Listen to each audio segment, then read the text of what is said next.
Welcome back to Q&A the Librarian Way. My name is Emily from the Gnoming Librarian. And I'm Julia from Stylish in the Stacks. And today we're talking breakups, which is a sad topic a little bit. But is there anything that you ever broken up with in your library? So the stuff we've tried and it didn't work, or stuff we would like to try. So it's all just kind of what is working and what is not. Yeah, Valentine's Day is over and it's still cold outside, and so we decided to go with And this we decided theme. to match. And we decided to dress alike. That has to be mentioned It because does. it's pretty darn obvious. It is her fault, by the way. It is my fault. I knew better than to wear green on Friday when Julia gets to wear spirit colors. Yes. Yeah, if you ever notice that I kind of wear the same color scheme, it's because we film mostly on Fridays and I have to wear school colors if I want to wear jeans. But the And fact that it's almost the same shade of green is what's so funny. Yours is a little brighter than it is mine. a little brighter. But I still. have a And zipper, you have the buttons. shirt. The white Yeah. shirt. Yeah, my bad. Okay, first question. First question is, what are some things that you have broken up with in the library? Because not everything works. No, it doesn't. You know, we have some grand ideas and then they fail. Or so what are some things you've broken up The with? first thing that comes to mind is actually collection. There are certain things in the collection. My library actually got rid of music CDs. Oh. We broke up with music Yeah. CDs. And it Broke was up with kind of a space analysis and use analysis and cost analysis. So we kind of, realized streaming is in. We're losing Yeah. these CDs. Like, we're just handing them out the door. Why are we doing this? And they're probably expensive They to are. add to your collection. They are. So. And yeah, it wasn't working out. And now musicians are like, some are just doing MP3s. So it's like, well, what Yeah. are you really buying then? You're not buying the stuff that people Right. really want. That's one thing. And then there's been a few programs I've broken up with. I tried a poetry slam because I was, all these teen librarian magazines and websites. They They're like, always oh, promote poetry slams. Thought I could do this. We'll have a coffee hour, kind of thing. People can Yep. get up. It was probably my biggest epic fail. I mean, I had maybe 3 people there. Nobody was brave enough to get up and do their poetry. Yeah. It was awkward. Yeah. So it was one of those realizations that I don't need to do programs that aren't right for my community. Yeah. So I broke up with And you don't poetry. have to do every program. You don't. know? You don't. You'd like to try. I mean, some people are Sure. doing such amazing things, and you're like, I want to do that. And then, it's Yeah, not just not doesn't right work for for you. my group. So Yeah. those Yeah. are a couple of things I broke up. We broke up with our book club, and we did a book club video this year, I think. And that's just one thing that, with the way our schedule time works, school starts at 7:30 for us. After school is just swamped with other activities and sports, and so we have to meet before school. And kids don't want to be here at 6:30 to talk about books, and I don't blame them. Even when you bring donuts, it's still just not. So we've taken a break from that. I mean, and I've had a couple of students ask me about it, and I've said we've got to have a group to get this going. So we've broken up with that. We're sitting in what used to be a reference corner, so we're kind of doing a breakup with reference. I haven't purchased an encyclopedia set. I think probably our newest is like 10 years old because everything's online. A lot of my teachers don't even want students using general encyclopedias. So we're really starting to narrow down our reference collection. It might even end up in regular nonfiction. That's a hot topic right now. Yeah. We're doing the same. Yeah. It was like 20 shelves, and now it's 2, and Yeah. I'm ready to get rid of the 2. Yeah. I mean, I started to think over the last year, how many times have I have I walked someone over to the reference area, and I have not. I just haven't done it. So space is limited, and you've got. I mean, that's something that my library is really taking into consideration with every decision we make now. Is how can we best use this space, because of the face and use of libraries is changing. Totally. Got to make sure that you're making patrons comfortable and not wasting. Exactly. So Yeah. Yep. Yeah. It doesn't have to stay the same. The library doesn't have to look like what it did 20 years ago. So. all right, next question. Yep. What is something you want to try but aren't sure of? I would like to try some video editing things. I would love to have a green screen in the library and have some video. Why are you laughing? Because that's my answer. Oh. We didn't talk about that ahead of time either. We could just stand We're in just front thinking and let green. people stand in front of us with our green. I'd say we're just thinking green today. But I would love to have some computer areas reserved only for video editing. I would love to just make a lot more, many more videos and just get a little more creative. Just kind of embrace that aspect of things. Yeah, my goal is to eventually carve out a section of the library that's kind of like a studio. So people that do want to use that space can. We have the up-to-date software and the up-to-date equipment that they can borrow, and that it does feel like a space for creation and not just a space that you're kind of awkwardly in the middle of the rest of the library and everybody's watching you do stuff. Yeah. So that's one of my goals as well. So I just need to do it before you, so that I can look cooler than Or we you. could do it together and have a space in the community that allows for that. That's true. Come We on. could. I also have always had this dream of doing like a coffee area kind of thing. And I know there are some high school libraries that have like a little coffee bar, coffee shop. And my kids think it's an awesome idea. And I just tell them, well, then you need to start acting like you could handle it. Because I don't want to put all the work into it if you're going to destroy it. So, but that's a big goal. I think that'd be kind of fun. And maybe something that would just pop up here and there would be a good start. But I'm struggling with Dewey Decimal. Don't get rid of my Dewey. I know. It is so nice because you can actually find quickly what you're looking for, but at the same time, it's so restrictive, and I feel like we're asking patrons to move to all these different areas to find a book that's really on the same topic. Yeah. It doesn't make a whole lot of sense. It doesn't really allow for browsing comfortably. I mean, the people that come in and just say, I want car books. Well, you want all the car books to be in one spot. Sure. So I like the idea of the bookstore feel, but then there's issues with it as well to make sure that books are getting shelved properly and that people can actually find what they're looking for. Yeah. So that's something that's always playing in the back of my head. How can we make this more browsable and more, just relaxing to look through instead of the intimidating stacks just stuffed full with books. Right. That's true. And we've made that change with fiction, but changing it with nonfiction, that's a pretty big project. And our fiction frustrates me too, because we'll have all of James Patterson together, because why make people move to different spots? But not all James Patterson books are mysteries. So someone's like, well, why do I have to go to mystery? Because you do. I'm really sorry. That's where Patterson is. It doesn't make a whole lot of sense. So you keep all your authors together in the different genres? Yes. Oh. Yes. So we don't want them to have to go to general fiction and then romance and mystery for a James Patterson because you book. just have a few genres that are out. We only have 3. Okay. Romance, science fiction, fantasy, and mystery. Oh. And that's well, in I don't adult think you should section. have the non-mystery James Patterson in with them. I know. I'm with the patrons. I kind of agree, but then at the same time when they say, I'm looking for Patterson, they're all there. Well, then there's 2 places. You try to explain that to our elderly patrons. Trying to find their books. Not that they're not very capable, but they get frustrated easily. That's true. So, all right. Okay, last question is, what goes into a decision to stop something or taking something out of your library? Do you create alternatives? Do you just wipe it out? What do you do? We actually, when we make a decision, we do it fairly quickly in my library, but it does, going over all the pros and cons of what does this mean, not only for our end, but for the patron end.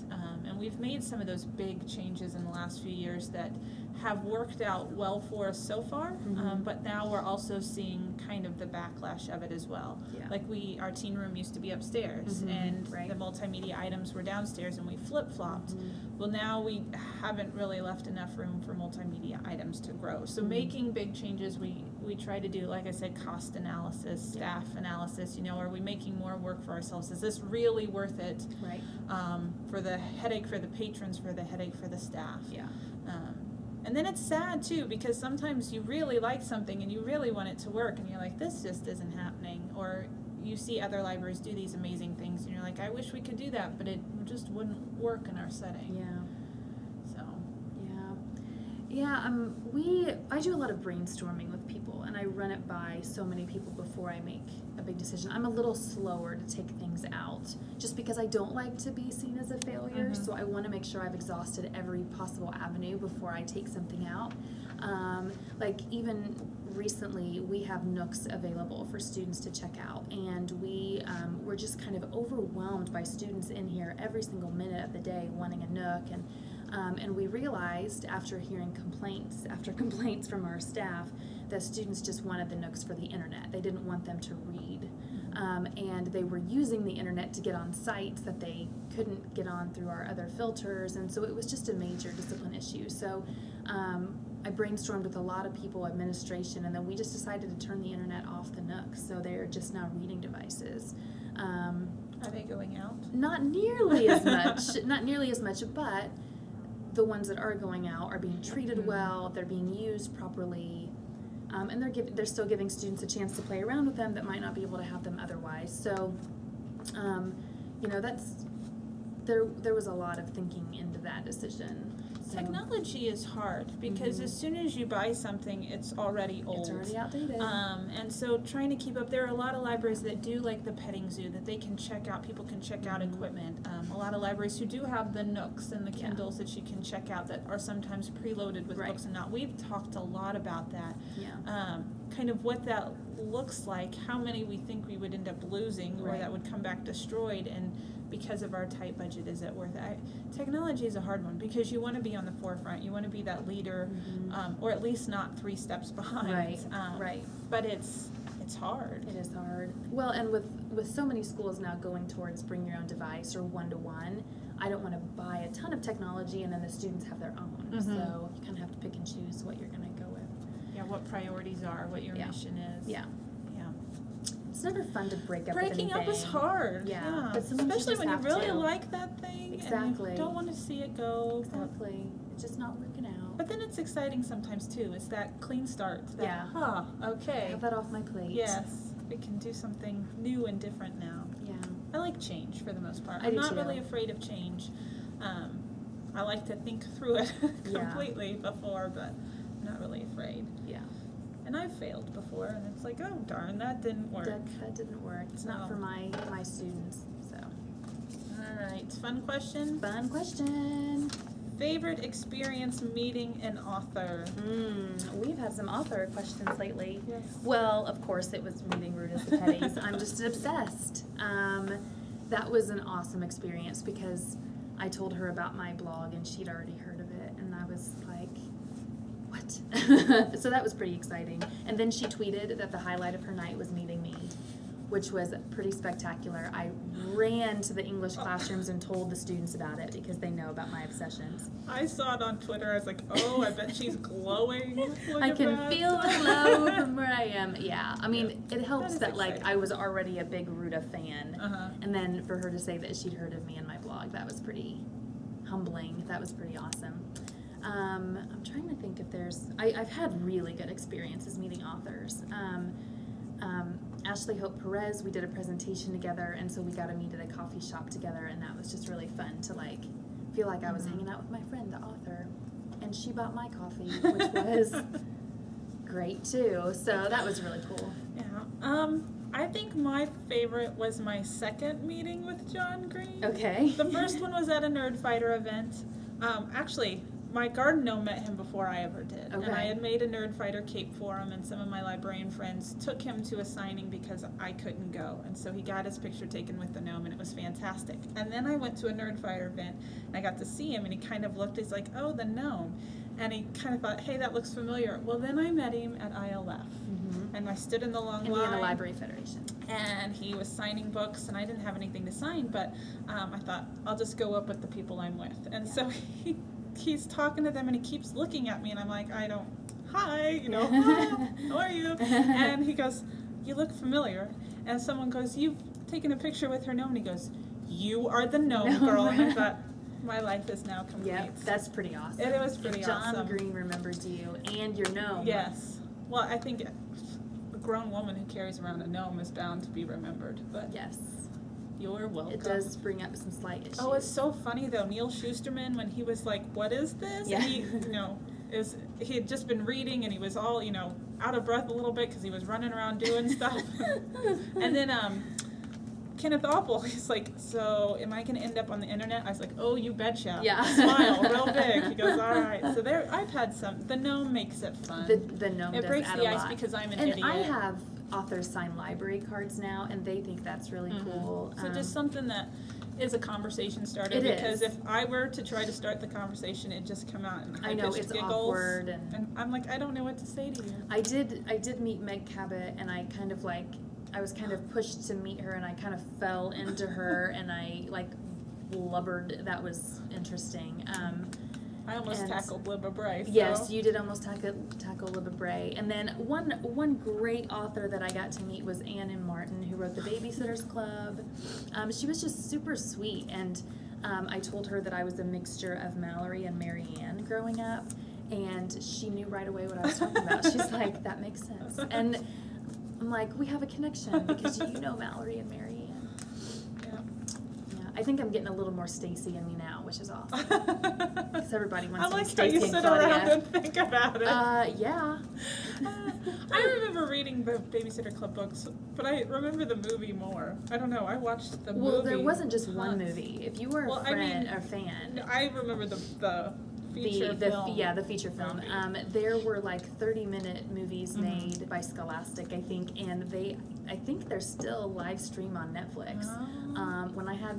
When I had my second born this summer, and I was up at like 2 a.m., I was watching like Claudia and the Missing Earrings. It was awesome. So. Love the author visits. Author visits are awesome. Like, I met Sharon Draper last week. I told her she was a hoot because she is. She's hilarious. And, it's just great to, like, know that authors are real people and you can tell them things like that. At a conference I went to, Lauren Miracle was there, and I had read one Lauren Miracle, and I liked it. But I wasn't like, oh my goodness, Lauren Miracle. Yeah. But I went to a session she did on writing, and she was like, she has a terribly foul mouth, which was awesome. Like, you're just like, whoa, she's saying this out in public. But she's clever and she's witty, and it was just, she was just like, hey, we're doing this. And it was just another day for her. And it was kind of fun to watch an author kind of get into that element of like, ooh, you could do this, and then you could do this, and you see their brains start to move into that author mode, and it was pretty cool. Awesome. And tweeting authors is awesome too. I know we've mentioned that, but it is really that has great. been exciting. Just to hear from them and to have an author follow you is pretty exciting. Yeah. Yep.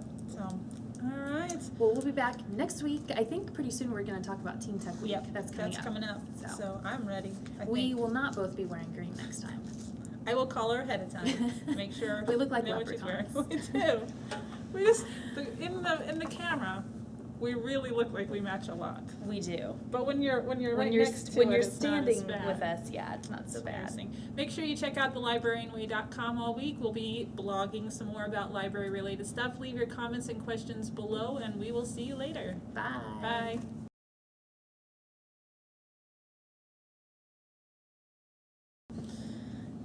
It looks hilarious looking at ourselves. It needs to be St. Patrick's Day for this video. I could put clip art little hats on us like leprechaun hats. Or just on you. No. Since I am the editor. No. Yes, I have the power.